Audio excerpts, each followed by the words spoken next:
Bonjour à toutes, bonjour à tous. Très heureux de vous retrouver pour ce 6e Facebook Live depuis celui du mois de janvier, depuis l'année 2023. Donc Facebook Live qui va répondre à vos questions comme vous l'avez souhaité majoritairement.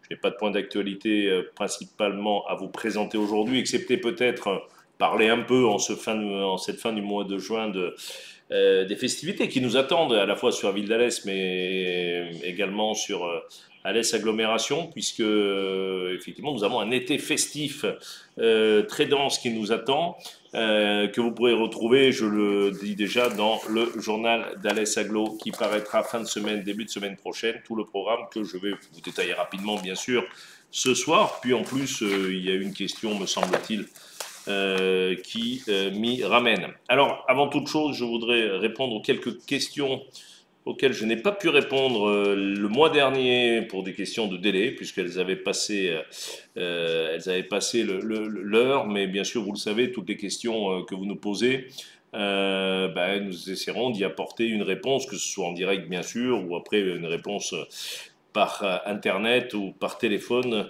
pour pouvoir, bien sûr, vous apporter les réponses attendues. Alors, il y avait Rosemary Apicella au sujet des nids de poules, impasse Alfred César à Tamaris. Effectivement, c'est une impasse qui est un certain nombre de nids de poules. Je crois pouvoir vous dire que depuis 5-6 jours, ces nids de poules ont été enfin bouchés. Une question de Pascal Ourelien. Quand débutera la déviation de Saint-Christol-les-Alès? Mais là aussi, c'est un dossier très ancien. Je rappelle, 70 ans d'attente. Voilà 70 ans que cette déviation est inscrite dans les divers documents d'urbanisme de la collectivité de la ville de Saint-Christol. C'est un sujet que nous avons repris en main il y a une quinzaine d'années, un sujet pour lequel, avec le département et la région, nous avons décidé d'avancer pour créer cette déviation qui, je le rappelle, va permettre d'éviter le carrefour de la Pyramide à Saint-Christol pour rejoindre, on va dire, quand on arrive de la route d'Anduze, Saint-Hippolyte-du-Fort, de rejoindre au niveau du lycée Prévert et donc éviter à la fois ces bouchons, bien sûr, mais surtout les inconvénients pour les habitants, pour les commerçants du cœur de ville de Saint-Christol et notamment pour la pollution. Je rappelle que le rond-point de la Pyramide est le carrefour le plus pollué par les gaz d'échappement de l'agglomération d'Alès. Donc les choses avancent. J'ai eu l'occasion d'en parler, je crois, au premier ou deuxième Facebook Live. L'enquête publique s'est tenue, a donné un avis favorable, avec bien sûr à chaque fois quelques réserves. J'ai reçu, bien sûr, celles et ceux qui ne sont pas d'accord avec ce tracé. On a essayé d'échanger. Je rappelle que ce tracé, ce n'est pas une autoroute qui va passer, hein, ce n'est pas une 2 fois 2 voies qui va avoir 100 mètres d'emprise et va avoir des véhicules qui roulent à 110-130 km/h. C'est une route urbaine, c'est une voie à l'intérieur d'une commune, donc une route à 50 km/h, à 2 fois 1 voie, comme il y en a tant d'autres, et qui va permettre justement de pouvoir éviter ce carrefour de la Pyramide et puis fluidifier bien sûr le trafic. Vous savez que l'axe, on va dire Anduze-Alès, est l'un des plus fréquentés tous les jours par celles et ceux qui vont travailler à Alès, majoritairement, ou celles et ceux qui vont enseigner, qui vont au lycée ou au collège. Donc il est temps de s'en occuper. J'ai bien conscience aussi que certains riverains peuvent être en désaccord. Aucun projet ne fait l'unanimité, et c'est d'ailleurs la difficulté bien souvent de faire accepter par tous ces projets. Je crois que c'est un projet qui va permettre d'améliorer la qualité de vie, mais bien sûr que tout le monde se rassure au niveau de l'environnement, des compensations sont prévues, les animaux bien sûr seront préservés. On ne fait plus des routes en 2023 comme on les faisait en 1970 ou en 1960. Heureusement, vous allez me dire, ça coûte beaucoup plus cher, certes. Mais bien sûr que tout ça doit être fait. Je rappelle d'ailleurs que l'ensemble des majorités qui se sont succédées dans la commune de Saint-Christol-les-Alès ont toujours voté à l'unanimité des conseils municipaux l'intérêt de ce contournement, comme la grande majorité, l'enquête publique l'a dit, la très grande majorité des habitants de Saint-Christol-les-Alès et de Bagarre et de toutes les communes concernées par cette déviation. Donc, une question sur les travaux, nous sommes dans l'attente, bien sûr, nous sommes sur la finalisation de ce projet, et puis il y aura des acquisitions, et puis il y aura la réalisation. Tout ça prend un peu de temps, hein, parce que les études et autres procédures prennent du temps, mais aujourd'hui nous avons un avis favorable de l'enquête publique, donc les choses avancent. trop lentement, j'en suis tout à fait d'accord, mais ça avance. Béatrix Fabi, bonsoir, que peut-on faire pour les excès de vitesse boulevard Victor Hugo? Là, je pense qu'on parle d'Alès, priorité à droite très dangereuse, entre autres. Ben écoutez, c'est toujours un peu les mêmes questions qui se posent et que je comprends aussi, hein. Effectivement, quand on est à pied ou en vélo ou avec des poussettes ou en fauteuil ou en béquille, ben, c'est vrai qu'on a toujours le sentiment, même en ville, que les véhicules roulent beaucoup trop vite. C'est pas toujours le cas d'ailleurs, puisque les limitations de vitesse sont entre des zones 20, des zones 30, et sinon, je rappelle qu'en ville, en agglomération, c'est 50 km à l'heure, ce qui peut paraître très rapide quand vous êtes à pied à côté des voitures. Une voiture qui roule à 50 km/h à côté de vous, je peux vous garantir, vous avez l'impression qu'elle va très vite, et pourtant, parfois, elles sont dans la limitation de vitesse.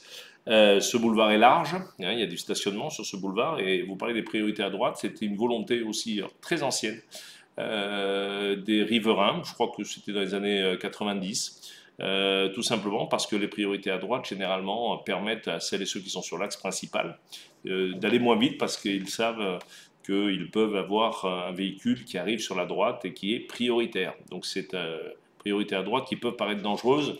Je vous rassure, il n'y a pas d'accident extrêmement grave, il y a parfois des accrochages, mais des accidents très graves, il n'y en a pas dans ces avenues. Voilà, mais c'est toujours un grand débat, la vitesse. Je crois que j'ai eu 2 ou 3 questions sur les vitesses dans les réunions de quartier ou dans les rencontres sur le terrain. Beaucoup d'entre vous nous en parlent. Ça fait partie des questions qui reviennent très souvent. Il n'y a pas de solution miracle, hein. La seule solution miracle pour éviter la vitesse, c'est d'interdire les voitures. Ce n'est pas d'actualité. Et pour autant, effectivement, je rappelle aussi qu'il s'agit d'une question de civisme. Quand on est en ville, on ne dépasse jamais les 50 km/h, y compris sur la rocade. Et nous assumons ce choix. Et dans les zones de l'hypercentre, nous sommes des zones à 20 ou 30 km/h, il y a des panneaux qui le disent. Et donc si tout le monde respecte ces limitations de vitesse, je peux vous garantir que nous vivrons tous plus en sécurité. Après, la solution de mettre des gendarmes, des radars partout, c'est impossible techniquement, hein. On ne peut pas mettre des radars en permanence dans toutes les rues de la ville d'Alès. Mais sachez qu'il y a des contrôles réguliers un peu partout, contrôles avec des jumelles de la police nationale, de la police municipale qui se font. Donc on risque des amendes et de perdre des points pour celles et ceux qui vont trop vite. Pensez à la sécurité de nos enfants, de nos seniors et aussi de tous les habitants d'Alès. Donc voilà, si on a d'autres solutions, on ne peut pas mettre un feu tous les 20 mètres, on ne peut pas mettre un stop tous les 20 mètres, mais je pense que pour l'instant, même si le sentiment de vitesse existe, on n'a pas trouvé beaucoup mieux. Alors il y a les chicanes aussi, mais en ville c'est pas possible, hein. Si vous avez des places de stationnement sur le côté, vous ne pouvez pas chicaner comme on dit, comme nous le faisons dans les quartiers un peu plus ruraux, comme Aurieux par exemple. C'est très compliqué, mais effectivement nous réfléchissons très souvent à ces problèmes de vitesse, parce qu'on nous en parle beaucoup, et si on avait la solution idéale, je peux vous garantir que nous l'appliquerions. Mais je pense qu'effectivement, il s'agit d'un engagement de toutes et tous, et je le redis, si jamais on est tous un peu plus citoyens dans notre comportement vis-à-vis des autres, la vie sera beaucoup plus belle pour chacun d'entre nous. Gladys Sacher ou Saker, je ne sais pas, Saker, pardon, excusez-moi d'écorcher, non, je n'aime pas ça. Bonjour, pensez-vous qu'un jour il y aura un terrain, le budget nécessaire pour aménager la structure du terrain de rugby de la montée de Sioule, seul terrain de rugby sur Alès? Le sport ne se limite pas au football et à l'athlétisme. Bien sûr, vous avez tout à fait raison, le sport ne se limite pas ni au football, ni à l'athlétisme, ni aux autres sports. Il va y avoir un mur d'escalade qui va ouvrir dans quelques temps rue Marcel Paul à Alès, là, dans quelques semaines maintenant, je dirais. Un mur d'escalade de portée de niveau international d'ailleurs. Il y a un projet donc à la montée de Sioule sur le stade de rugby. Un projet à la fois bien sûr de refaire le stade, les vestiaires, la tribune. C'est un très gros projet puisqu'on parle, pour l'instant, il chiffre à plus de 4 millions d'euros. C'est donc beaucoup d'argent. Il y a des études qui sont en cours actuellement, notamment, c'est vrai que les dirigeants et le club demandent une pelouse synthétique. Je vous avoue, pour ma part, être sceptique pour jouer au rugby sur une pelouse synthétique. Mais il semblerait que de plus en plus de clubs de rugby jouent au rugby sur des pelouses synthétiques. Donc nous sommes en train de faire les études pour pouvoir tenir cet engagement que nous avons pris. Nous le tiendrons. Le moment venu, il faut un peu de temps, et puis rien que la pelouse synthétique et le stade, c'est plus d'1 200 000 €, c'est beaucoup d'argent, et nous ne serons pas aidés par les partenaires dans ce projet-là, malheureusement. Donc ne vous inquiétez pas, les choses se feront. Ça sera l'occasion pour moi, peut-être à la rentrée, pas en cette rencontre pré-estivale, de parler un peu finance, vous dire effectivement que tout ça c'est de l'argent public et qu'il faut faire des choix, que vous savez les temps sont pas faciles pour les collectivités comme pour les Françaises et les Français, et donc que nous sortons aussi d'une période Covid, c'est oublié, mais je rappelle que 2020, 2021 ont été des périodes très compliquées qui nous ont fait prendre tous et toutes un peu de retard. Mais surtout l'inflation qui a suivi, déclenchement de la guerre en Ukraine, la hausse des taux d'intérêt, la hausse des coûts de l'énergie impactent assez durement nos finances publiques, même si nous l'avons vu hier soir au conseil municipal de la ville d'Alès, nous le verrons à l'agglomération jeudi soir.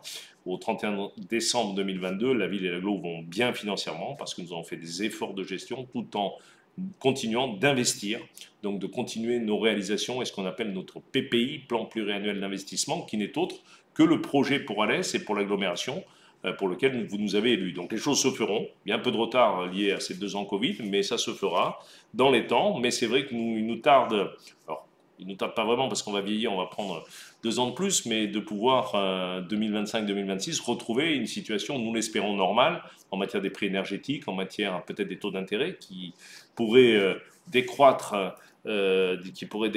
et peut-être reprendre des capacités d'investissement comme auparavant. Mais je vous le redis, sur la durée de ce mandat, le plan pluriannuel d'investissement sera tenu grâce notamment au fonds de roulement que nous avons constitué par précaution et qui nous permettront de passer ces caps.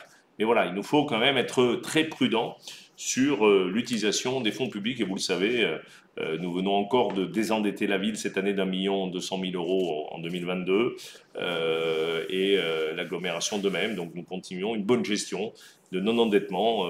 Ce n'est pas comme ce qui arrive à l'État français qui est endetté très lourdement. Nous, pour vous donner ce seul chiffre, puisque je sais que vous n'aimez pas qu'on parle de chiffres, mais la charge de la dette dans nos budgets, c'est entre 1 et 1,5%. C'est rien du tout. Dans les budgets de l'État, c'est 30 ou 40%. Nous, c'est entre 1 et 1,5%, la charge de la dette. Voilà. Donc c'est la preuve d'une bonne gestion aujourd'hui de nos territoires qui nous permet de porter de façon raisonnable, bien sûr, ces infrastructures. Alors, puisque nous parlons sport, c'est l'occasion qui m'est donnée, alors c'est pas une question, mais j'en profite aussi, pour féliciter nos sportifs du territoire. Alors, je vais en oublier, certes, mais vous verrez aussi... nous allons dans quelques temps fêter tous les sportifs qui ont brillé ici et ailleurs, puisque notamment, vous allez dire, Johan Zarco en MotoGP n'est pas vraiment d'Alès, c'est d'Avignon, mais il a fait tout son entraînement depuis des années au pôle mécanique d'Alès et il brille plus que jamais en moto Grand Prix, et donc c'est quelque part un peu Alès qui brille aussi dans le monde. Romain Dumas, notre Romain Dumas national, qui vient de finir 2e à Pikes Peak avec un temps exceptionnel dans un van Ford. Voilà, je rappelle qu'il est détenteur encore du record de tous les temps de Pikes Peak au volant de l'IDR, me semble-t-il, c'était l'Audi électrique, il avait pulvérisé le temps de l'homme et tout ça, nous sommes très fiers. Sofiane Ajbrahim qui vient de décrocher une ceinture d'Europe en kickboxing, l'OAC, j'oublie pas bien sûr l'OAC, nous étions nombreux pour le dernier match à la maison et le maintien en National 2 malgré toutes les choses-trappes qu'on a essayé de nous mettre, malgré les 5 points qu'on nous a retenus de façon qui me paraît surprenante, mais bon, bref, c'est comme ça. Sportivement, nous sommes maintenus en National 2 alors qu'il y avait 6 clubs sur 18 qui descendaient. Donc 5 points en moins, 6 clubs qui descendent, on se maintient, donc une belle saison en perspective. Donc venez nombreux et nombreux au stade la saison prochaine pour supporter nos footballeurs. Nous avons aussi des membres de notre club de patinage qui sont au championnat du monde, et puis en natation aussi, alors que ce soit le jeune Cavalier et d'autres nageurs qui ont commencé à nager à Alès, ils ont brillé au championnat de France aussi, dans diverses disciplines, en finale B ou en finale C, suivant les compétitions. Donc ils préparent, et nous croisons les doigts, les Jeux Olympiques Paris 2024. Et j'en oublie sûrement, mais j'ai crayonné ça parce que je crois qu'il est bien d'honorer aussi celles et ceux qui qui portent haut les couleurs de la ville d'Alès, ici et ailleurs. Alors, il y avait de... Bonsoir, monsieur Rivin. Comme vous le savez sans doute, nous avons entrepris depuis plusieurs mois la remise en état de l'ancien labo. Ah oui, non, c'est un peu plus privé, là. C'est la pâtisserie Véret, l'excellente pâtisserie Véret, donc rue Edgar Quinet qui déménage. Effectivement, bon, il y a un problème d'urbanisme. J'y suis passé ce matin, donc essayez de régler le problème avec eux directement. Donc, je n'en parle pas. Les affaires privées, je les réglerai en tête à tête, pas en public. Là, il y a une autre affaire privée donc, qui a été réglée depuis sur le règlement dans le cadre de l'ANRU pour une personne. Banque alimentaire du Gard, tiens donc, qui c'est? Bonjour Monsieur Rivin, je suis Joseph, président de OK, Banque alimentaire.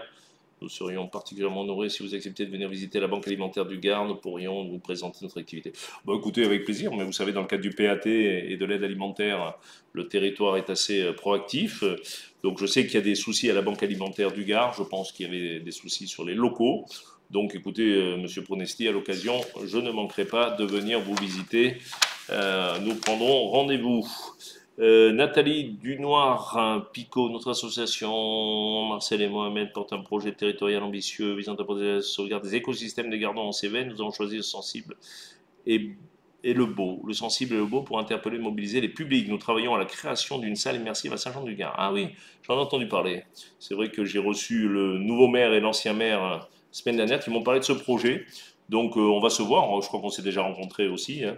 Et donc c'est un très beau projet et je pense que nous trouverons un lieu pour faire cette salle immersive. Donc là c'est autour de notre belle nature, autour du beau et autour du bien-être, d'après ce qu'on m'a expliqué. Donc je vais passer dans quelques jours à Saint-Jean-du-Gard, je ne manquerai pas de venir vous voir. Je crois que je vais signer pour Petite Ville de demain. Alors, l'association Melting Pot Abdeslam C. Pensez-vous possible de se rencontrer pour... Bon, là aussi, c'est une rencontre. On va se rencontrer, bien sûr, quand les agendas nous le permettront, monsieur Abdeslam C. Bah, écoutez, on va se voir, hein, bien sûr. On prendra contact avec vous. Bonsoir, vous n'avez jamais songé à fermer la rue Docteur Serre aux véhicules et de ce fait la rendre piétonne, même en semaine. Cet après-midi, c'était infernal. Des jeunes en moto, comme des fous, remonter la rue avec tous les piétons, poussettes, enfants, personnes âgées. Un truc vraiment de fou. Décidément, nous ne nous sentons pas du tout en sécurité en ville. Hélas, bonne soirée. Bon, là, c'est pas signé, c'est Madame Chabanis, si, pardon, excusez-moi. Sur Facebook. Ben écoutez, c'est vrai que moi qui me déplace en vélo en centre-ville, je sais qu'il y a des moments, effectivement, notamment à l'heure des sorties des lycées et des collèges, il y a beaucoup de jeunes qui rentrent chez eux en scooter, notamment entre midi et deux le matin, et c'est vrai que c'est pas toujours sécure. J'en suis d'accord, je suis tout à fait d'accord. Alors rendre piéton la rue en permanence, la rue Docteur Serre, c'est pas à l'ordre du jour parce que les commerçants ne le souhaitent pas. Hein. Donc elle est piétonne le samedi. Ça n'empêche pas malheureusement certaines personnes de l'emprunter avec des deux roues, malgré le fait qu'elle soit piétonne. Et c'est vrai que quand on les attrape, c'est quelque chose d'interdit, je le redis. Mais je dis tout à l'heure sur une autre question, bon, heureusement, il n'y a quand même pas d'accident corporel, et je touche du bois en disant ça, parce qu'il suffirait que je dise, voilà, on veille, on a des caméras, je vous rassure, ça veut dire que quand on voit des infractions, la police municipale intervient, alors parfois le temps de rattraper les fauteurs de troubles, bien sûr, mais nous surveillons et les gens le savent. Donc voilà, mais il y a aussi le problème du bruit, je suis tout à fait d'accord, je suis tout à fait énervé généralement par ce genre de choses, mais c'est très très compliqué, ici comme ailleurs, hein, c'est pas spécifique à Alès, de pouvoir interpeller rapidement les jeunes fauteurs de troubles. Mais nous y travaillons et nous surveillons, et vous le voyez, beaucoup de patrouilles de police municipale sont en ville. Alors peut-être pas toujours au bon moment, mais ils ne peuvent pas être partout non plus, mais ils le sont. Et je peux vous garantir, pour avoir les rapports sur mon bureau très régulièrement, qu'il y a énormément de procès-verbaux qui sont dressés, de contrôles qui sont effectués par la police municipale et des sanctions qui sont données quand on quand on contrevient aux règles et notamment en matière de sécurité routière. Je le redis, un peu de civisme, que diable, aux jeunes comme aux moins jeunes, parce qu'il n'y a pas que des jeunes qui font les azous en ville, et c'est un peu insupportable. Et donc, je peux vous garantir, nous sommes mobilisés là-dessus, et ça ne veut pas dire qu'il y a zéro risque partout, parce que on ne peut pas être en permanence, mais vous voyez, pas plus tard que tout à l'heure, vers 15h30 où j'étais rue Docteur C en vélo, il y a eu de jeunes qui se sont fait arrêter par la police parce qu'ils roulaient sans casque et tout ça, donc ça arrive. Peut-être pas suffisamment, mais on le fait. La police municipale est très sollicitée. Alors Gladys sur Facebook, pensez-vous qu'un jour, non mais c'est la question sur le stade de rugby.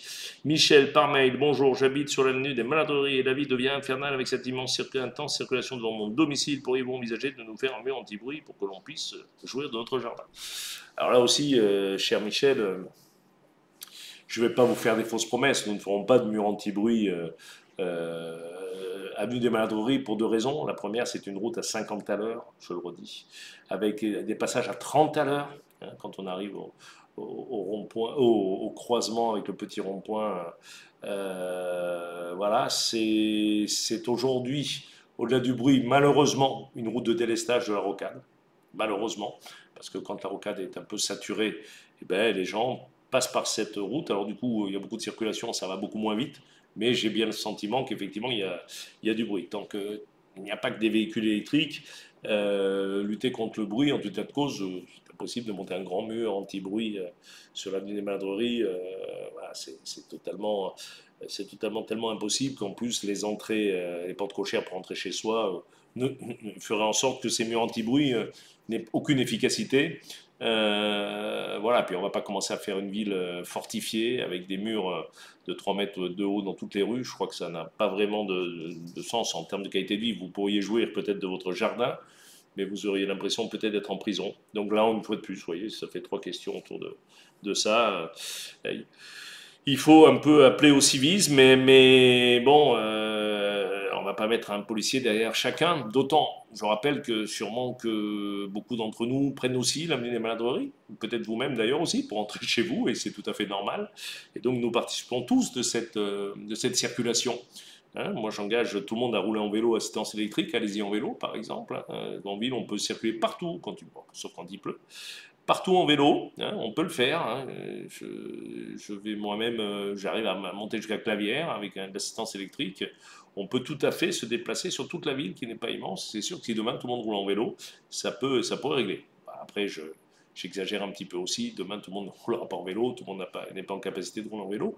Mais c'est vrai que si on déportait un peu de circulation là-dessus, ça pourrait avoir du sens. Donc voilà, donc il n'y aura pas de mur anti-bruit amené des Maladreries, mais on va renforcer là aussi les contrôles pour faire en sorte de diminuer tout ça, mais une fois de plus, aux heures de pointe, quand il y a beaucoup de circulation, la vitesse n'est pas dépassée parce qu'on ne peut pas la dépasser, vu la circulation intense. Après, c'est vrai que nous avons une ville qui se développe. Hein, quand vous avez 1000 habitants de plus par an et une croissance comme nous connaissons, il y a de plus en plus de voitures. Je parlais de la 2x2 voies, je vais y revenir tout à l'heure, parce que j'ai une question. On voit l'augmentation du trafic. Voilà, qui est généré par ce développement de la ville, qui a quand même un intérêt certain pour beaucoup d'habitants de notre ville, mais qui effectivement a son revers de la médaille, comme toute chose. Rien n'est jamais parfait dans ce bas monde, et on essaie petit à petit de trouver des solutions. C'est comme ça que, par exemple, nous avons limité la vitesse à 50 km/h sur la rocade, je le disais tout à l'heure, pour des questions de bruit, pour des questions de pollution aussi. Entre autres choses, et de sécurité pour celles et ceux qui roulent en vélo. Hein. Alors, je sais que certains vont me dire, je crois que j'avais une question, c'est limité à 50, mais il y en a qui continuent à rouler vite. Alors, ce que je vais vous dire, vous l'écoutez, puis vous le zappez. Mais effectivement, quand vous êtes limité à 70, beaucoup, je vais dire d'entre nous, comme ça, c'est plus clair, c'est pas stigmatisant, disent, c'est à 70, donc plus 20, je risque rien, je roule à 90. Et là, il y a un problème. Mais quand vous le limitez à 50, il y en a certains d'entre nous qui disent, bon, 50 plus 20, ça fait 70, et donc on a quand même gagné 20 km/h. Voilà, c'est un excès de vitesse, mais ça permet de gagner quand même 20 km/h. Alors je ne dis pas qu'il faut rouler à 70, il faut rouler à 50, et j'ai fait moi-même l'expérience, je peux vous garantir qu'à 50 km/h, on ne perd pas beaucoup de temps dans la traversée de la rocade sur Alès par rapport à 70 km/h. Hein, elle ne fait pas 30 km la rocade. Donc voilà, faisons tous un effort, je suis obligé de le dire aussi, ça passe par un effort collectif.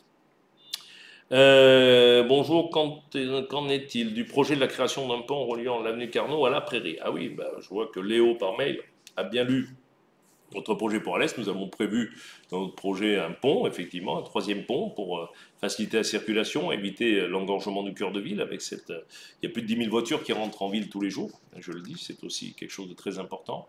Donc le projet continue d'avancer, c'est très compliqué, vous savez, faire un pont, c'est construire dans un cours d'eau, au moins un pilier pour supporter ce pont, c'est choisir le bel endroit, c'est avoir des études hydrauliques sans fin, c'est avoir des autorisations de l'État qui sont très compliquées. Donc nous continuons d'avancer.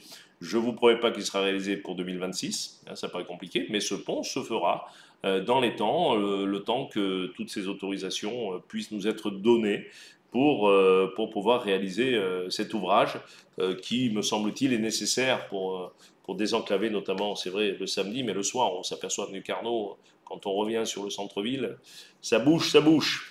Mais bon, la ville bouge. Mais c'est pas oublié, cher Léo. André, par mail. Bonjour, monsieur le président. D'abord, merci pour cette excellente initiative de vous adresser aux citoyens pour répondre à leurs quelquefois préoccupations. Ma question, vous demandez si le boulodrome cité à Bruges va rouvrir.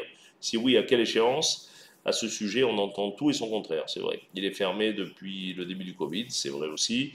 Il l'a par contre partiellement ouvert à partir de février 2022 pour servir de lieu de stockage pour les effets vêtements, denrées alimentaires collectés à destination de l'Ukraine, c'est vrai également.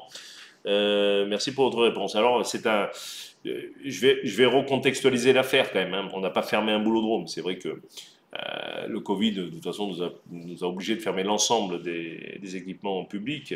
Ça, c'est sûr. Par contre, malheureusement, ce boulodrome que nous avons créé dans fin des années 90 est sous le coup d'une interdiction d'ouverture par les services de l'État.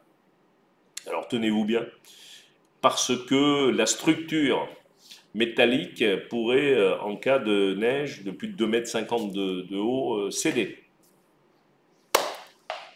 Je trouve ça assez hallucinant. J'ai eu beau demander si quelque part on ne se foutait pas un peu de la figure du monde dans cette affaire-là. Ben non, parce que les normes changent et il faut que les toits tiennent la neige et tout ça. Bon, j'ai eu beau proposer même que, effectivement, en cas de chute de neige importante, de plus de 10 cm, nous fermions le boulodrome, c'est-à-dire une fois tous les 7-8 ans, hein, pour 2-3 jours. J'ai eu beau proposer qu'en cas d'alerte orange, pluie, vent, eh ben, écoutez, on ferme le boulodrome, c'est pas heureusement quotidien, rien n'y a fait. Donc il nous faut investir quasiment 1,5 million d'euros par travée du boulodrome. 1,5 million d'euros. C'est une folie. Il y a 5 travées. Vous imaginez le coût pour renforcer des poteaux. On en profite pour changer aussi le toit. Alors que ce bâtiment, je le dis, je l'affirme, c'est d'ailleurs Max Roustan qui l'avait construit quand il était technicien chez Richard Ducrot à l'époque, va pouvoir tenir des siècles et des siècles sans rien y faire. Les poutres, les sections des poutres, je peux vous garantir, sont assez importantes. Mais bon, les normes dans notre pays augmentent. On est tellement riche qu'on peut se permettre de dépenser de l'argent. Donc nous avons un projet qui va être phasé. On va commencer par le soccer team, parce que là, il y a un loyer, il y a des gens qui louent cet espace-là. Donc les travaux ont commencé, puis on va refaire on va refaire petit à petit, chaque année, une travée pour ouvrir le boulodrome. Donc oui, ce boulodrome, sur une des travées, il y en avait deux, il n'y en aura plus qu'une, parce que l'autre travée sera réservée à d'autres activités sportives, par exemple un dojo ou autre, devrait rouvrir d'ici la fin de ce mandat. Voilà. C'est un engagement que nous espérons pouvoir tenir, là aussi, mais c'est beaucoup d'argent, et très sincèrement, je ne vous cache pas que c'est le genre de choses qui m'énerve plus aujourd'hui dans cette affaire. Bon, voilà, c'est comme ça, c'est la vie. On croule sous les réglementations parfois plus ridicules les unes que les autres. Celle-là me semble en être une. Marie-Claude sur Facebook, qu'en est-il de l'aérodrome à l'Est-Cévennes, de l'infrastructure, d'abord ensuite de l'utilisation de la piste qui est ouverte à la circulation aérienne publique, donc responsabilité de l'État. Pour l'heure, les utilisateurs circulent allègrement dessus et souvent en basse altitude sur les zones habitées de Vézénob sans vergogne en provenance directe du sud en vol à vue sans utiliser le tour de piste à main droite pourtant signalé sur leur carte info VAC. Je ne suis pas pilote, hein, donc je lis ce qu'on me dit. L'aspect des nuisances a été maintes fois reconnu, mais s'agissant du coût reporter sur le contribuable une telle infrastructure, de l'opportunité de maintenir l'utilisation, surtout sans permanence d'AFIS, FIS. Qu'en est-il? Bon, je ne souhaitais pas m'exprimer dans ce Facebook Live sur l'avenir de l'aérodrome d'Alès-d'Eau, parce que vous savez que c'est un problème assez ancien. D'ailleurs, je ne vais pas en dire quelque chose, je vais pas en parler trop ce soir. Vous dire tout simplement que, je vous rassure, au niveau de l'argent public, il coûte rien l'argent public, en tout cas de l'agglomération, puisque c'est une piste qui ne nous appartient pas, qui appartient à ce jour à la Chambre de commerce et d'industrie, voilà, qui a un projet de cession. Je fais partie de ceux, fort d'une délibération de 2016, votée à l'unanimité des conseillers communautaires, qui pensent que fermer cet aérodrome serait une erreur économique. Quand je dis ça, il faut bien s'entendre dans ce que je dis. Je ne souhaite pas non plus que l'aérodrome soit un lieu de joujou pour faire du bruit, pour emmerder les voisins. Je crois qu'aujourd'hui, en 2023, là aussi, on peut concilier intérêt économique et tranquillité publique. Donc je crois aussi, enfin facile, possible, on va dire, de mettre en place des exclusions aériennes. On n'a pas le droit de survoler telle ou telle commune, celle de Dreux, celle de Vézénobres. Je crois possible aussi de réglementer tout ça. Mais je crois surtout à l'avion électrique. Vous savez qu'on finit le salon du Bourget. Et je m'intéresse beaucoup justement aux mobilités propres, qu'elles soient terrestres ou aériennes. L'avion du futur est en gestation, hydrogène, électrique. Moi, je crois beaucoup aux avions électriques qui, du coup, en termes de nuisances, sont beaucoup moins importantes et en termes de pollution aussi beaucoup moins importantes. Et je l'ai dit, je l'affirme, je le redis, je pense que cette base de dos, aujourd'hui, est un lieu qui peut tout à fait avoir une vocation dans le cadre des transports courte distance en avion propre. Voilà. Et bien sûr, pas pour générer du bruit, je rassure les habitants de dos, son maire et tout le monde, loin de moi l'idée de vouloir emmerder qui que ce soit. Je rappelle juste quand même que cet aérodrome a plusieurs années, plus de 50 ans, a été fait sur un terrain offert à l'euro symbolique par les communes de Daux et de Vézénobres à l'époque. Il y a des réglementations, des codes de circulation. C'est vrai que pendant passé un temps, et moi-même on été entre guillemets victime, à l'époque j'habitais à Saint-Hilaire, il y a eu des amusements, du parachute que nous avons demandé de faire cesser. Voilà, pour autant, il y a de l'aviation d'affaires, il y a une école de pilotage, il y a aussi la sécurité civile, je le redis. Je le redis, il y a un pélicandrome qui certes n'est plus en fonction aujourd'hui, mais qui peut assez facilement être remis en fonction. Ça peut permettre de pouvoir intervenir sur les incendies, sur la sécurité, comme pour la tuerie des plantiers. Le GIGN et autres secours s'étaient posés là. Voilà, je pense qu'il serait dommage de fermer cet aérodrome. Mais je ne veux pas de guerre de l'aérodrome non plus. Que les choses soient claires. Je ne suis pas un battant-guerre sur cette affaire. Je donne mon avis. Beaucoup le partagent. Je sais que les élus de la commune de Daux, notamment, sont pas très favorables. C'est pas moi qui ai construit l'aérodrome, j'en suis pas propriétaire, je le dis. Et en 2019, je rappelle que l'agglomération, y compris toutes les communes alentours à l'époque, avaient voté son rachat par l'agglo qui n'avait pu se faire. Je trouverais dommage qu'il ferme, et s'il ferme, il fermera. Ça va de soi, et je m'en désolerai, mais je crois pouvoir dire effectivement qu'il faut qu'il soit s'il maintient cette ouverture, déjà c'est pas moi qui déciderai de l'ouverture ou de la fermeture, c'est le ministre des Transports, je le redis, et puis après il faut qu'il puisse vivre. Mais je comprends aussi les riverains qui puissent être gênés. Donc voilà, il faut allier tranquillité publique et activité quand même économique, et surtout, pourquoi pas de mettre une base pour les avions propres, un petit avion électrique qui permettrait de faire Alès-Toulouse, Alès-Lyon, Alès-Marseille, Alès-Barcelone, j'en sais rien, voilà, en avion électrique, je pense que ça peut avoir du sens pour nos industries, fort nombreuses sur le territoire de l'agglomération. Vous savez d'ailleurs que nous avons été labellisés Rebond de territoire d'industrie. Le directeur de territoire d'industrie était à Alès il y a quelques jours pour nous donner la bonne nouvelle. Nous sommes le seul territoire d'Occitanie à être dans ce plan rebond. C'est de l'argent à la fois, mais ce sont surtout des projets. Je rappelle qu'il y a plus de 200 millions d'euros prêts à être investis par les industriels sur le territoire d'Alès, avec beaucoup de projets de développement d'entreprise, des créations d'emplois importantes. Je rappelle que le chiffre du chômage est passé pour la première fois sous les 12 points sur le territoire d'Alès, sur le bassin d'emploi d'Alès. Il faut encore continuer à travailler, mais la qualité de vie, c'est aussi de pouvoir travailler. Je pense que le travail est quelque chose d'important. Et ces industries aujourd'hui, je vous engage d'ailleurs à regarder dans le cadre d'Alès Agglomération Le Sud Ingénieux les films des ambassadeurs qui sont pour certains d'entre eux des industriels, dire ce qu'ils pensent de l'importance de développer leur activité sur ce bassin d'Alès et sur surtout les perspectives de développement de leurs entreprises. Donc voilà, c'est un tout. Un territoire, c'est un tout. C'est des écoles, des crèches, des usines, des magasins pour commercer, des lieux de loisirs, des stades de sport, des théâtres.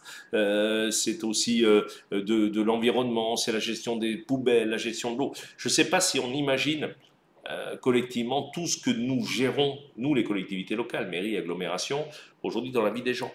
Je le redis aussi, le développement économique est une de nos missions, mais on s'occupe de la vie des gens du 1er janvier au 31 décembre, de 0h à minuit, 7 jours sur 7. On est présent tout le temps, que ce soit pour l'eau, les inondations, quand malheureusement il y en a, la sécurité, les écoles, les crèches, les collèges pour le département, les transports, le développement économique, l'entretien du sport, les associations, les festivités, la culture, enfin tout ce qui fait la vie d'un territoire. Voilà. Et le développement économique en est un, donc pour nous c'est un tout. C'est vrai que pour beaucoup d'entre vous, je comprends, vous avez un problème qui vous ennuie et vous le soulevez, mais quelque part, nous, il faut le gérer collectivement dans cette affaire. Voilà, donc on était parti de dos, donc voilà, mais il n'y a pas de stress, il y a pas de, je comprends que certains puissent être ennuyés, je pense que tout ça peut se régler dans l'intérêt général. Je ne vole pas, je n'ai pas d'avion, je veux pas de trucs, je ne suis pas concerné, mais je pense que c'est important. Jusqu'on est les transports. Marie-Laure, Michel, bonjour. Pourriez-vous nous expliquer le manque d'équité au niveau des abonnements des transports scolaires, entre autres pour nos collégiens? Il semblerait que celles des collégiens résidents dans les agglomérations payent un abonnement pour aller dans le même car que les collèges, par exemple. Pensez-vous qu'il serait possible d'avoir une réflexion sur ce manque d'équité? En effet, un exemple concret, dans le même car Lio, récupérant nos collégiens pour aller au collège de Brignon, certains paient 70 euros, 72, d'autres 0. Les parents d'élèves trouvent cela très injuste. Une bonne question, je m'y suis déjà exprimé à plusieurs reprises. C'est un peu compliqué, je ne sais pas quelle heure il est, mais c'est un peu long. Je vais vous essayer de vous la résumer. Tout d'abord, le transport, notamment le transport scolaire, mais pas que, et suivant les collectivités, soit régi par la région, par les régions, et donc la région Occitanie, soit par les agglomérations et les métropoles. Les communautés de communes, elles ne sont pas compétentes en matière de transport. Les agglomérations, donc Alès Agglomération, Nîmes Métropole, Montpellier Méditerranée Métropole, voilà, sont compétentes. C'est donc nous qui organisons le transport. Nous ici, je pense que nous avons été un peu plus malins que les autres, nous avons fait un syndicat mixte des transports du bassin d'Alès, le SMTBA, que je préside, et dans lequel nous sommes à parité avec la région. Pourquoi ? Parce que, en fait, un réseau de transport s'organise autour des collèges, des lycées, principalement autour des élèves. Et puis après, on le densifie avec la population générale pour qu'elle puisse travailler, aller encore. Mais la principale dépense des transports, c'est pour amener nos collégiens, nos lycéens et parfois nos élèves des écoles primaires, là où il y a des regroupements pédagogiques en réalité, à l'école. D'accord? C'est clair. Donc là, nous sommes 50-50. Sur le territoire de l'agglomération, c'est Alès Agglomération qui paie. En dehors de l'agglomération autour d'Alès, dans ce syndicat mixte, c'est la région qui paye. D'accord? Par exemple, sur le quart de Brignon, vous avez des élèves qui n'habitent pas sur l'agglomération et la région, ce qui est son droit le plus absolu, a décidé de la gratuité. Je voudrais dire deux choses. Ça veut dire que nous étions gratuits. Nous étions sur Alès Agglomération, le Grand Alès s'appelait à l'époque, nous avions le transport gratuit. À l'époque, justement, le département est devenu compétent et nous avions fait un syndicat avec le département avant que la région ne le remplace. D'accord ? Et le département, pour unifier toutes les politiques sur le département, avait décidé de nous proposer de passer à 72 euros 70-72 euros, excusez-moi pour les 2 euros, sur le bassin d'Alès. Donc cette décision vient du département du Gard qui nous l'avait demandé à l'époque. On avait accepté. Je veux dire que globalement, en fait, le transport scolaire est gratuit. Gratuit. C'est-à-dire que, en fait, vous payez un abonnement, 72 euros, et cet abonnement permet de circuler librement aux élèves tout au long de l'année. Mais ce n'est pas le billet qui coûte 70 euros, c'est l'abonnement. Et pourquoi, à l'époque, le département, ce qui ne me paraît pas totalement déconnant, nous avait demandé 72 euros, c'est parce qu'en fait, quand c'est gratuit, tout le monde inscrit ses enfants pour le bus, c'est gratuit, on prend la carte de bus. Et après, on dimensionne, nous, les bus en fonction des abonnés. D'accord ? Et donc, quand tout le monde prend sa carte de bus et que la moitié ou les trois quarts le prennent seulement, vous avez des bus moitié ou trois quarts vides. En faisant payer cette carte, seuls les gens qui ont réellement besoin des bus s'inscrivent pour prendre les bus. Et à partir de ce moment-là, nous faisons des économies à la fois financières, mais des économies aussi environnementales, parce que nous n'avons pas des bus qui arrivent à moitié vides. Et la raison pour laquelle nous sommes groupés avec le département puis la région, c'est tout simplement parce que nous avions un quart de l'agglo, suivi par un quart du département, un quart de la région, moitié vide, et on a travaillé ensemble, c'est des économies. Donc du coup, ces 72 euros, c'est pas pour voyager, c'est pour la carte d'abonnement. Et puis deuxième aussi écueil, ça va être transport sur le bassin d'Alès, c'est à peu près 15 millions d'euros par an. C'est pas neutre, parce que moi je veux bien gratuit, gratuit ça n'existe pas. Enfin, il y a toujours quelqu'un qui paye à la fin. Donc à la fin, ça va être nos impôts, soit ça va être les usagers quelque part. Donc les 72 euros et les tickets que nous prenons quand nous prenons le bus couvrent 10% de nos recettes. C'est-à-dire que nous encaissons sur une année 1 400 000 euros de produits, y compris 72 euros, contre 14 millions d'euros de dépenses. Et ma chère Marie-Laure, la loi nous oblige, pour récupérer la TVA, donc 20%, d'avoir au moins 10% des recettes du transport, de dépasser 10% des recettes par rapport aux dépenses. C'est-à-dire 14 millions, il faut arriver à 10% de recettes, sinon on perd les 20% de TVA et on augmente encore le coût. Donc s'il n'y avait plus cette gratuité, nous perdrions le remboursement de TVA et donc il faudrait trouver 1,5 million, 2 millions d'euros de plus pour cette affaire. J'en termine pour vous dire que j'assume totalement, d'autant que je ne suis pas celui qui a décidé ça. J'en termine en disant une chose simple. Pour les personnes en difficulté, on a vu avec les communes, il y a des communes qui prennent en charge ces 72 euros à travers leur CCAS pour les personnes en difficulté. Il y a beaucoup de gens qui peuvent payer. 72 euros sur 10 mois, c'est 7 euros par mois. D'accord c'est vrai que c'est facile, c'est moins d'un paquet de cigarettes par mois pour que les enfants puissent aller à l'école. C'est quand même quelque chose qui n'est pas insurmontable pour quand même nombre de familles. Et pour celles et ceux qui n'ont pas cette capacité, les CCAS des communes prennent en charge ces 72 euros pour faire en sorte que personne ne puisse ne pas prendre le bus. Hein, que les choses soient claires. Donc, c'est gratuit. On paye une carte d'abonnement. Ce n'est pas nous qui l'avons instauré. Nous l'avons mise en place. Nous sommes obligés d'avoir 10% de nos recettes. Et pour les élèves qui seraient en grande difficulté, je peux vous garantir qu'il y a de la solidarité sur ce territoire et les communes aident les élèves qui seront en difficulté pour prendre le bus. Voilà, j'assume cette décision qui n'est juste une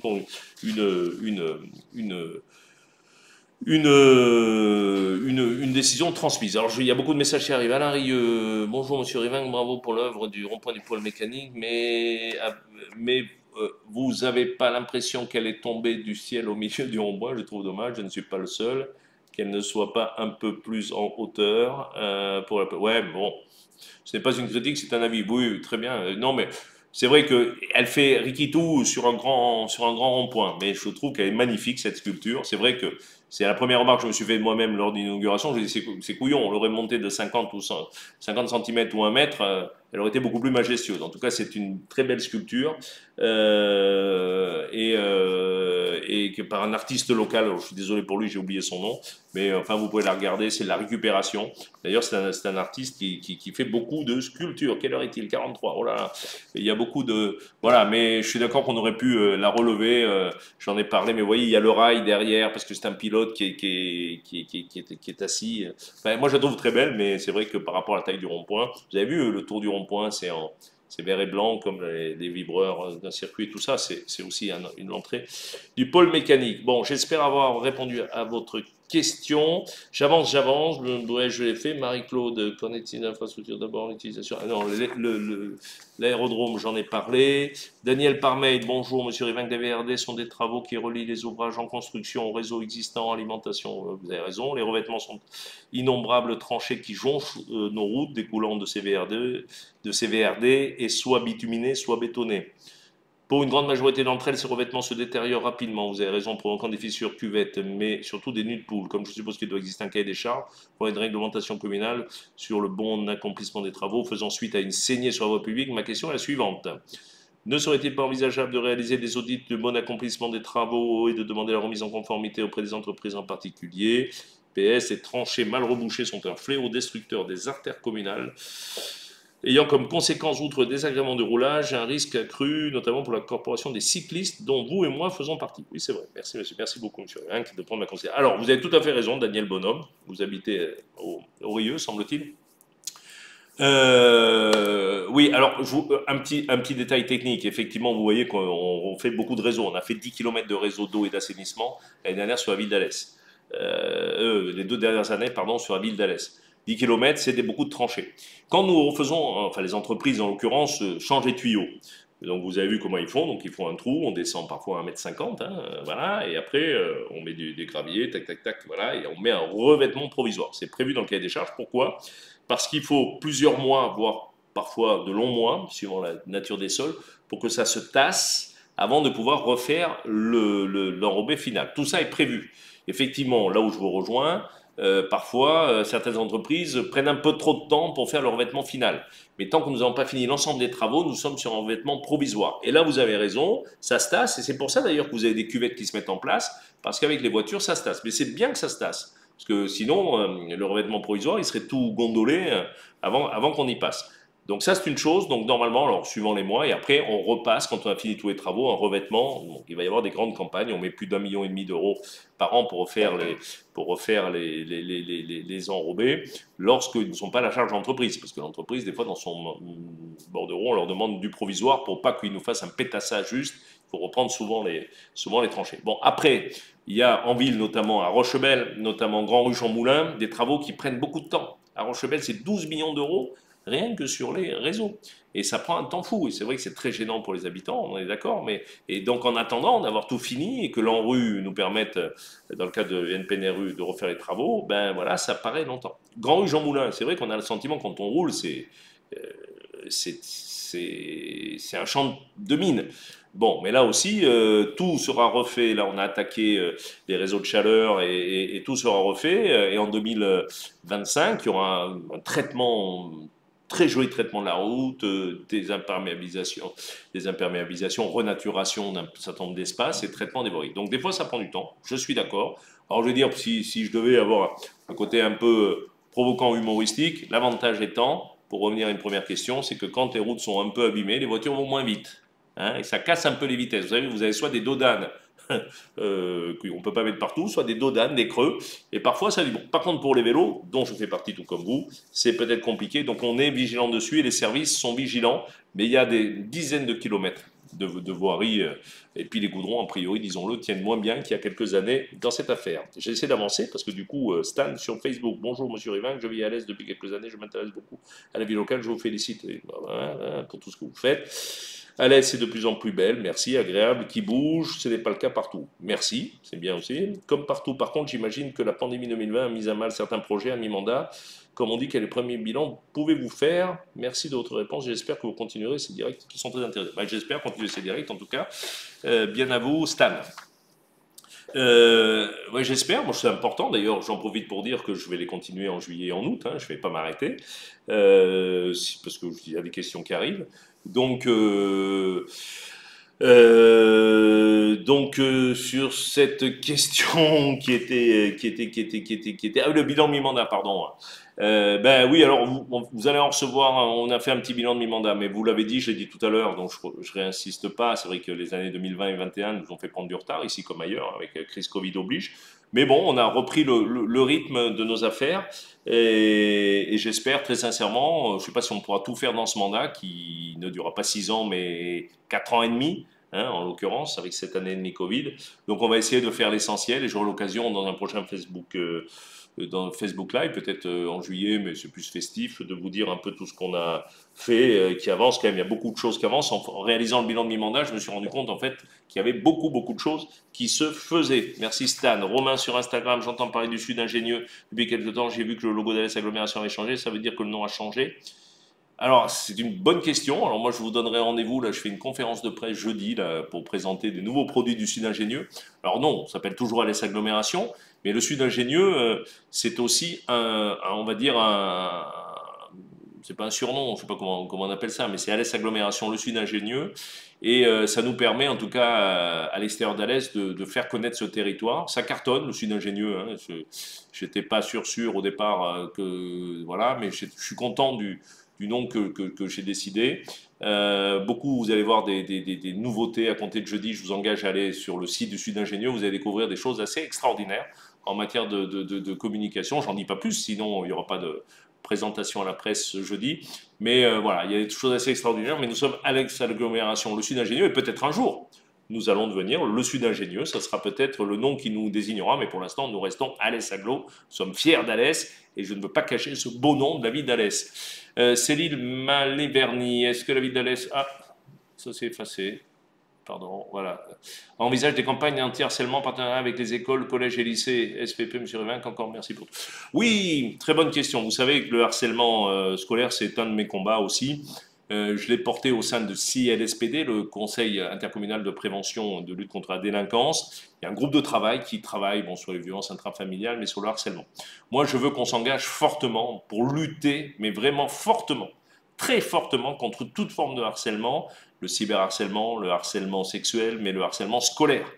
Et donc, je peux vous annoncer qu'en septembre, il y a des initiatives qui vont partir, des campagnes de communication, notamment par affichage, par Internet, par les réseaux sociaux et aussi par des flyers que je veux faire distribuer dans tous les bus, auprès de tous les lycéens et collégiens, pour leur faire prendre conscience de ce drame qui nous touche. Moi, c'est quelque chose qui me bouleverse tous les jours quand je vois ces jeunes qui suppriment la vie pour des... c'est quelque chose, moi, qui me... Voilà, ça me fend le cœur, très sincèrement. Et je veux qu'avec la communauté éducative, on y travaille avec les agents de la collectivité. On a lancé un dispositif Angela. Hein. Vous avez vu les logos. Si vous êtes harcelé dans la rue, vous rentrez dans une boutique et vous dites Angela. Et dans ce cas-là, les commerçants, commerçantes ou les services publics, à la mairie et tout ça, savent comment réagir pour vous protéger. Là aussi, il ne faut zéro tolérance contre ça. Et j'appelle les jeunes. Je ne sais pas si on me regarde sur Facebook Live quand on est jeune. Mais faites attention. On ne peut pas harceler. On ne peut pas aujourd'hui se moquer en permanence du même petit camarade, de la même petite camarade. C'est insupportable. D'ailleurs, c'est un de mes premiers combats que j'avais mené à 12 ans quand j'étais délégué de mon collège. Et ça m'a toujours heurté de voir cela, même si j'en ai jamais été victime. Je connais des copains qui en ont été victimes et ça m'a un peu traumatisé, je vous le cache pas. Donc oui, on va se mobiliser et je me mobilise sans aucune restriction pour cela. Merci Céline pour cette question. Emma sur Facebook, bonjour, on est la Grande Rue Jean Moulin, le marché, j'habite et j'ai hâte de voir, tout est fini et d'y vivre. Oui, alors ça avance, hein, ça avance. Le marché, les Halles de l'Abbaye, les travaux ont commencé mi-septembre de cette année. Le marché provisoire va s'installer sous la place de la mairie début septembre. Je le redis et je le redirai, continuez à aller au marché, même dans le provisoire, pour aider les commerçants à passer cette année et quelques mois de travaux. Et les travaux de la Grande Rue Jean Moulin, vous voyez là, on a commencé le remplacement des réseaux de chaleur.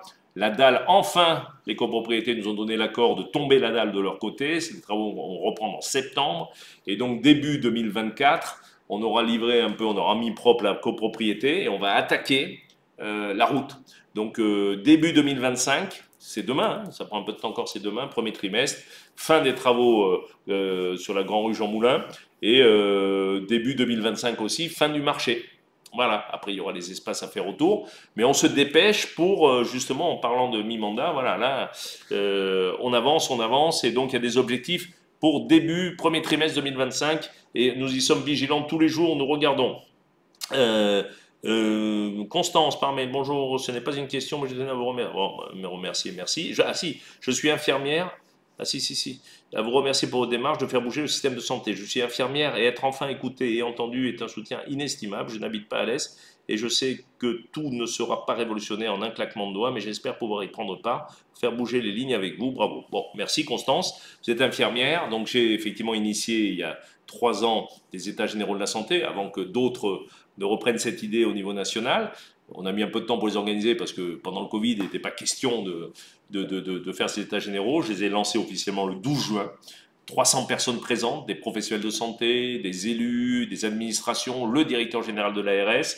Et donc, nous travaillons depuis ce 12 juin par des ateliers entre les professionnels, tous les professionnels de santé, hein, tous les professionnels de santé volontaires sont les bienvenus avec l'aide de Reseda, nos réseaux, et puis les élus, les maires, les élus à la santé qui travaillent. Et nous espérons, et j'y crois beaucoup, pouvoir, fin de cette année, octobre-novembre, proposer un nouveau projet de santé du territoire pour faire en sorte que l'ensemble des habitants de ce territoire puissent bénéficier d'un médecin traitant. C'est possible, je le dis, on ne va pas inventer des médecins, mais avec une nouvelle organisation, et des médecins le disent avec moi, hein, c'est pas moi seul qui le dit, avec une nouvelle organisation du territoire de santé, on va pouvoir optimiser le temps médical aujourd'hui et faire en sorte que les 10 000 personnes sans médecin traitant du territoire puissent, avec une nouvelle organisation, je le redis bien, pouvoir avoir un médecin traitant. Je donne ces deux chiffres, je pourrais vous en donner plein, je vous en donne deux. En France, aujourd'hui, il y a un médecin traitant pour 1076 patients. L'Académie de médecine, le professeur Valencian, dit qu'aujourd'hui, si le médecin ne fait que de la médecine, dans son temps de travail uniquement, il pourrait aller jusqu'à 1500 personnes. D'accord? Donc 1076, 1500. Donc il y a de la marge, entre guillemets. Et donc, si tous les Français avaient un médecin traitant, il y aurait 1370 patients par médecin traitant. Vous voyez qu'on est dans la marge d'erreur. Pour ce faire, ça ne peut pas être le système actuel. On est bien d'accord, il faut le réorganiser. Et nous allons proposer un modèle ingénieux qui n'est copie de rien sur ce sud ingénieux pour faire en sorte, et le directeur général de l'ARS qui était présent nous a dit qu'il nous accompagnerait dans ces idées. Voilà, et je le redis, vous êtes infirmière, je veux redire ce soir mon soutien total à la profession infirmière qui n'ont pas été les grands gagnants du Ségur de la santé, dont les modes de financement sont parfois scandaleux, paiement à l'acte, je pourrais vous en parler aussi pendant des heures et des heures. Donc il faut là aussi donner plus de pouvoir aux infirmières pour assister les médecins et faire en sorte que les médecins aient plus de temps. Tout ça, ça va être mis en place sur les états généraux. Je ne veux pas dévoiler des idées qui sont aujourd'hui en cours. Mais voilà, merci de ça. On se mobilise, vous êtes la bienvenue. Et je peux vous garantir que les ateliers, ça bosse. Et je suis sûr qu'ici, comme toute chose, on arrivera à trouver là aussi des modèles ingénieux. À l'est, le sud ingénieux sur le truc. Alors, quelle heure il est? 57. Alors, quels sont les temps forts? J'ai même pas parlé. Voilà, quels sont les temps forts de l'été pour Alès Aglo? Mais avant, j'ai une question de Corentin M. d'Alès. Le projet, bonjour Monsieur le Président, le projet de construction des deux piscines intercommunales est toujours d'actualité. Suis-je joint de la vérité si je dis que l'une est envisagée à BIP et l'autre à BIP? Je ne vais pas l'annoncer puisque en l'occurrence, voilà, oui, non, elles sont toujours d'actualité. Là aussi, ça a pris un peu de retard. Ça ne vous a pas échappé que les normes constructives ont beaucoup évolué, que l'énergie est beaucoup plus chère. Donc j'ai lancé une grande étude sur le territoire pour trouver les emplacements suivant la population, les transports, les lieux, les collèges. Donc une au nord, une au sud. Celle qui était prévue au nord, que vous évoquez dans votre question, donc effectivement qui était prévue là, rencontre des problèmes hydrauliques. Les PPRI risquent de l'empêcher de se faire. Celle au sud, vous avez raison de l'annoncer, mais je ne vais pas l'annoncer là avant que j'ai fait valider ça par l'ensemble des élus, bien sûr. Et donc nous travaillons trouver un deuxième emplacement pour la piscine du Nord qui ne pourra pas se faire là où j'avais prévu de la faire pour des questions de PPRI, mais oui, ça va se faire. Et puis j'espère qu'à la fin du mandat, nous en aurons au moins une, ou du moins les travaux auront commencé parce que c'est important d'apprendre à nos enfants à nager à l'école.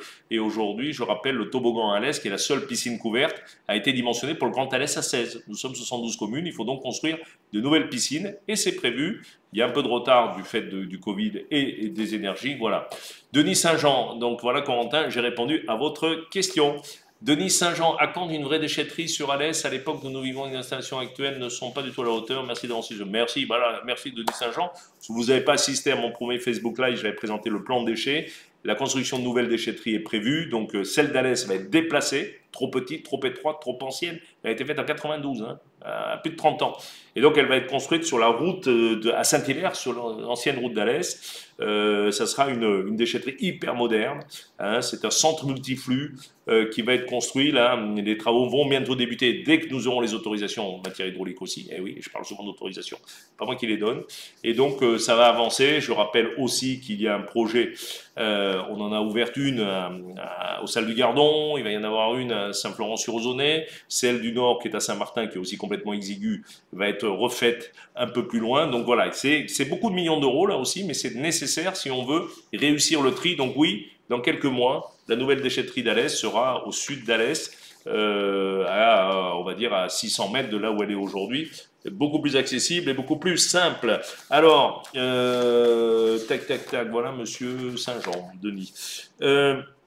J'aurais pu... Ah oui, déchets, j'ai une question aussi. J'ai vu que les éco-composteurs allaient être distribués. Oui, Comme promis, là aussi, on parle de déchets encore, les éco-composteurs, enfin, on a reçu nos premiers 5000 éco-composteurs.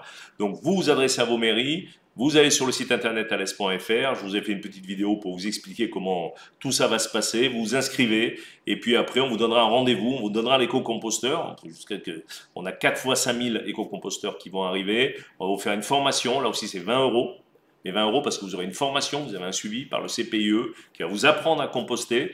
Et puis voilà, pour celles et ceux qui n'en ont pas, vous pouvez aller dans toutes les jardineries acheter un éco-composteur, c'est entre 40 et 50 euros. Oui, c'est aussi de l'argent, je le sais, mais je vous rappelle qu'au 1er janvier 2024, nous avons interdiction de mettre nos biodéchets dans les poubelles grises, c'est national, c'est pas moi qui l'interdis. Et donc, à partir du 1er janvier prochain, il faut se mettre en place pour qu'il n'y ait plus d'éco-composteurs. Et dans les quartiers un peu plus d'habitat resserré, il y aura des éco-composteurs de quartier qui vont se développer petit à petit.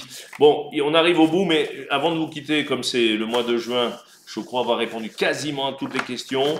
Vous retrouverez tout ça dans Alès Aglo du mois de juillet qui paraîtra fin de semaine, début de semaine prochaine.